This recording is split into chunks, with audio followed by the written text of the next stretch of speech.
ay kailangan sa mga batang manonood. Sana'y magbalik ka sa aking sigaw.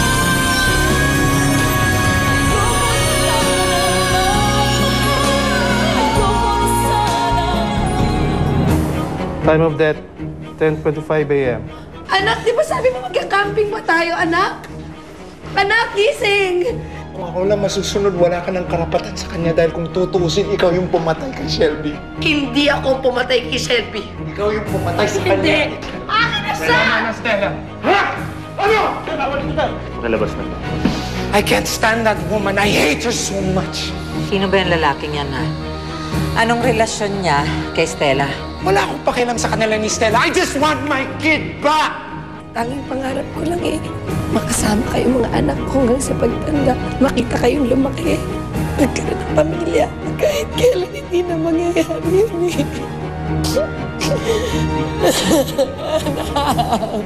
Ayoko makita yung Stella na yun dahil malaki pa ang kasalanan niya sa akin. May kasalanan ka din sa kanya. Or should I say tayo? Okay, fine. Sige, sasama ako dyan sa burol na yan. Wait, you have to change. Oh, no. My mind is set for this dress. Let's go.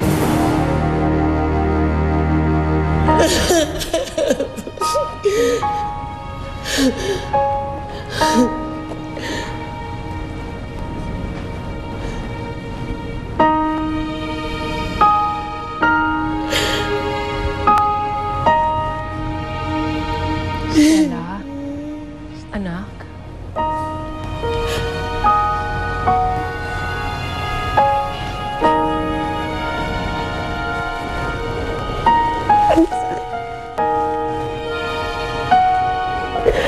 Sakit-sakit. Wala na si Shelby. Tapos na ang pagkakasakit niya. Tapos na ang paghihirap niya. Hindi na rin niya makikita ang magulong pagsasama ninyo ni Kevin. Nasa mas magandang lugar na siya.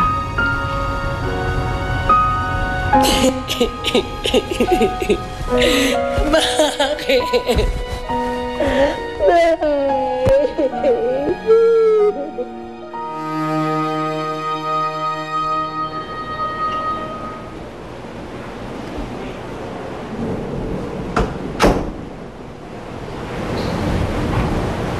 Stella,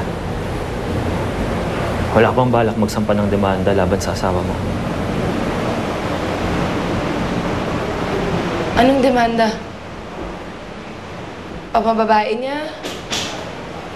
Pagtangi niya sa anak ko? O yung pagkamatay ni Shelby? O kaya lahat yun? Ikaw, Stella, nasa sayo yan. Basta, Stella, kahit anumang maging plano mo, suportahan kita. Alam mo, Perry, wala pa talaga sa isip ko yun ngayon eh. Gusto ko muna sana mailagay man lang sa maayos yung anak ko. Saka ko aharapin sina Kevin. At pati na rin yung mga dati kong kaibigan na walang ginawa kundi niloko ko. Sa Stella, kung ano man ang plano mo, sabihan mo ako, ha? Salamat. Maraming salamat, Perry.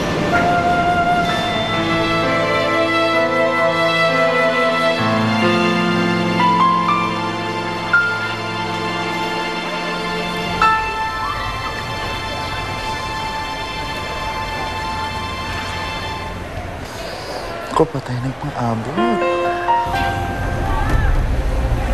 Anong ginagawa niyo dito?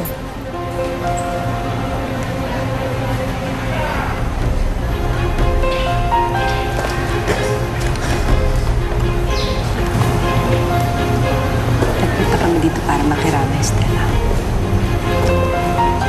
Stella, we're just here to pay our respects. Matapos niyo ako gawa ng kasalanan, gusto niyong makiramay.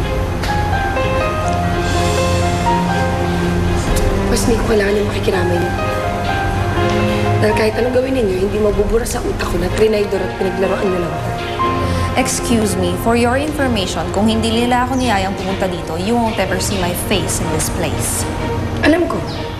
Dahil kung gusto mo talaga makiramay, hindi ka magsusuot ng pula. Oh, bravo. Congratulations. Congratulations. Now you know that I'm the last person that will condone you. Let's go, girls.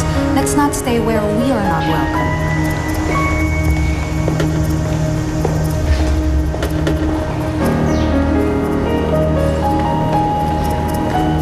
Stella, nagpunta talaga ako dito para makiramay. Ngayon kung ayaw mo na nandito ako, aalis na lang. Excuse me. Stella, huwag mo na silang pansinin. At least umalis na.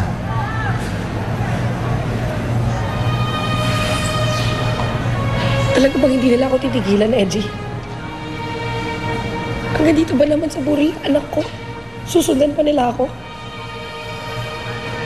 Hindi pa ba nila alam kung gaano kasakit yung ginawa nila sa akin? Stella, pabayaan mo na. May mga ganun talagang tao.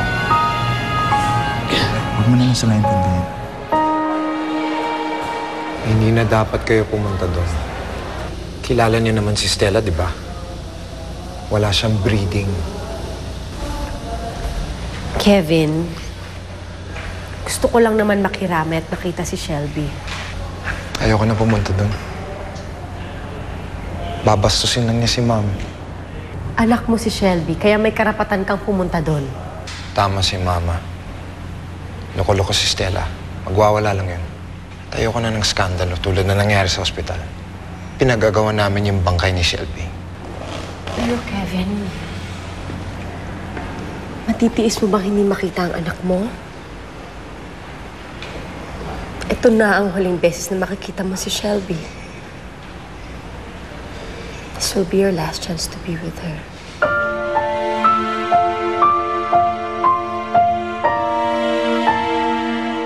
Salamat sa punta ninyo. Yan eh. Parang bilis ang nangyari.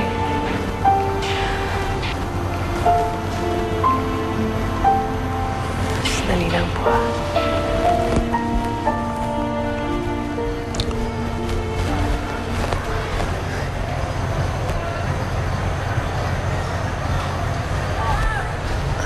Anong ginagawa mo dito? Nabalitaan ko yung nangyari sa anak ni Stella. Nandito ako para makiramay sa kanya. Hindi makakatulong sa anak kong pakikiramay mo sa nararamdaman niya ngayon.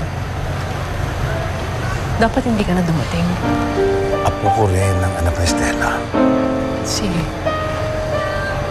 Pero huwag ka na magtagal. Baka makita ka pa ni Stella.